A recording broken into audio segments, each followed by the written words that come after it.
Shalom, sangat bersyukur pada hari ini kita boleh kembali datang bersama-sama untuk merenungkan kebenaran firman Tuhan. Hari ini kita sudah sampai kepada Yohanes pasal yang ke-10 ayat yang ke-19 sampai 21. Yohanes pasal yang ke-10 ayat yang ke-19 sampai 21. Saya akan baca untuk kita semua. Maka timbullah pula pertentangan di antara orang-orang Yahudi karena perkataan itu. Banyak di antara mereka berkata, "Ia kerasukan setan dan gila. Mengapa kamu mendengarkan dia?" Yang lain berkata, "Itu bukan perkataan orang yang kerasukan setan. Dapatkah setan memelekkan mata orang-orang buta?"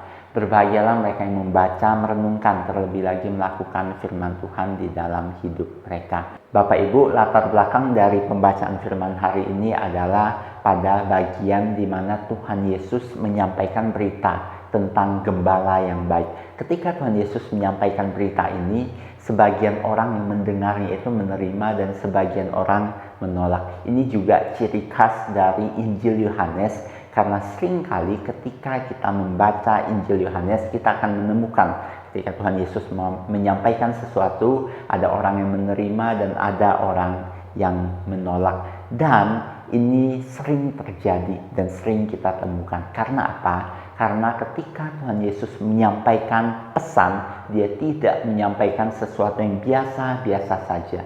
Dia menyampaikan sesuatu yang khusus, dia menyampaikan sesuatu yang baru. Sehingga ketika itu disampaikan, terjadilah ada orang yang menerima dan ada orang yang menolak. Karena kalau kita menyampaikan sesuatu yang biasa-biasa saja, semua orang akan menerima dan setuju dengan apa yang kita sampaikan.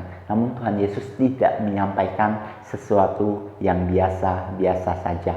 Nah, bagaimana kita bisa tahu bahwa apa yang Tuhan Yesus sampaikan itu benar? Padahal pada waktu itu ada orang yang menerima dan ada orang yang menolak. Itu dapat kita lihat dengan jelas dari apa yang mereka sampaikan. Kita lihat orang yang menolak Tuhan Yesus. Ketika mereka menolak Tuhan Yesus, mereka langsung menyampaikan satu klaim bahwa orang ini kerasukan setan dan gila. Nah, setelah menyampaikan klaim itu, mereka langsung menghasut orang lain untuk tidak mengikuti Tuhan Yesus.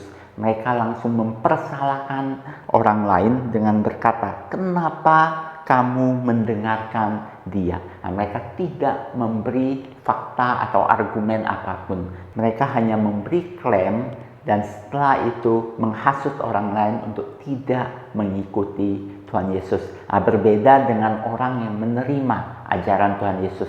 Ketika mereka mendengar apa yang Tuhan Yesus sampaikan dan orang-orang menolak apa yang Tuhan Yesus ajarkan, mereka langsung berkata bahwa itu bukan perkataan orang yang kerasukan setan. Dan setelah mereka menyampaikan klaim ini, mereka langsung memberi argumentasinya dan fakta-fakta yang dapat dilihat. Mereka berkata, "Dapatkah setan memelekkan mata orang-orang buta?" Ini berupa satu kalimat argumentasi, karena tidak mungkin orang yang datang dari setan dapat memelekkan mata orang-orang buta. Dan mereka menyertakan fakta bahwa Tuhan Yesus memang telah memelekkan mata orang buta. Nah, sebagai pengikut Tuhan Yesus, haruslah kita juga demikian. Ketika kita menyampaikan sesuatu, sertakan fakta dan argumentasi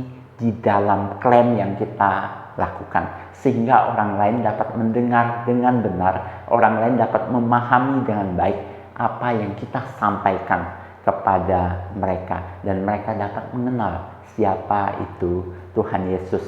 Dan kita juga tahu dalam bagian ini bahwa apa yang diajarkan Tuhan Yesus adalah sesuatu yang benar. Kiranya ini boleh menjadi berkat untuk kita semua. Tuhan memberkati kita semua. Soli Deo Gloria. Jalan Tuhan lebih tinggi dari semua kehendaknya juga demikian. waktunya terencana.